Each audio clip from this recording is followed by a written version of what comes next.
जाहिद ये सब क्या है? जानवर समझ रखा है इसे? कोई इंसानों के साथ ऐसा सलूक करता है, वो भी अपनी सगी बहन के साथ? वो ये शैतान औरत बहन तो क्या इंसान के लाने की भी लायक नहीं है। मैंने रंगे हाथों पकड़ा है इसको भागते हुए। जाहिद, अगर ये भाग जाना चाहती ना तो कभी वापस तुम्हारे पास नहीं आती।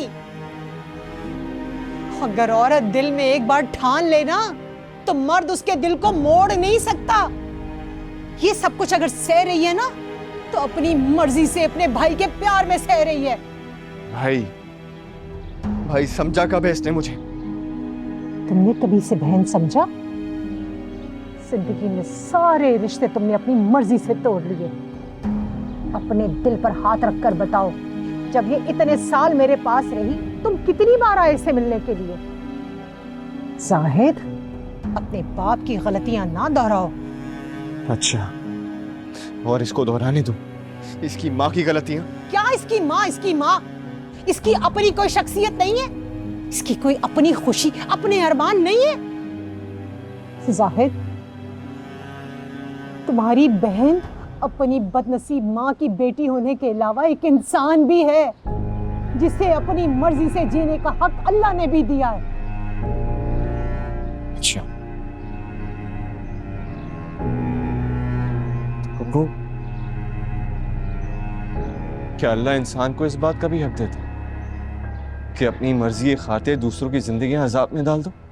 ये तो तुम अपने आप से पूछो, किसने किसकी जिंदगी को अजाब बना रखा है?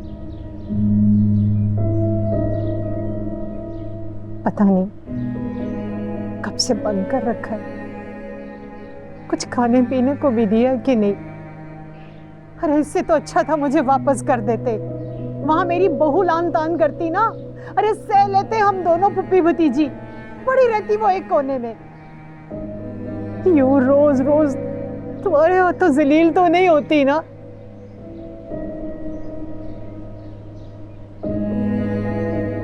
ठीक है, ठीक है, तुम खोलो इसे, मैं इसे अपने साथ लेके जाऊंगी। खोलो। नहीं पता, अब ये यहीं रहेगी। अब ये दरवाजा इसके लिए तभी खुलेगा जब इसकी बारात आएगी इसको लेने के लिए। इसके भरोसे नहीं तो मेरे भरोसे खोल दो। मेरा यकीन करो, मेरी जुबान पे भरोसा करो, जाने दो इसे। कैसे भरोसा कर लूं पप्पू? आखिर आप भी तो औरत है ना, और औरत के खमीर में ही शर होता है। जाहिद, औरत जात से इतनी नफरत? अच्छा, अब समझ में आया।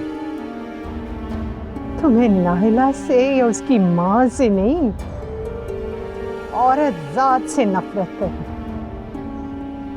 इसलिए जो तुम्हारे हाथ में आई उस पर जुल्म कर रहे हो तुम। पर याद रखो, तुम सिर्फ इसके भाई हो, इसकी किस्मत के मालिक नहीं हो। मालिक?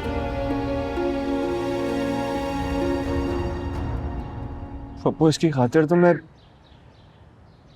अपने आप को भी बेचा है।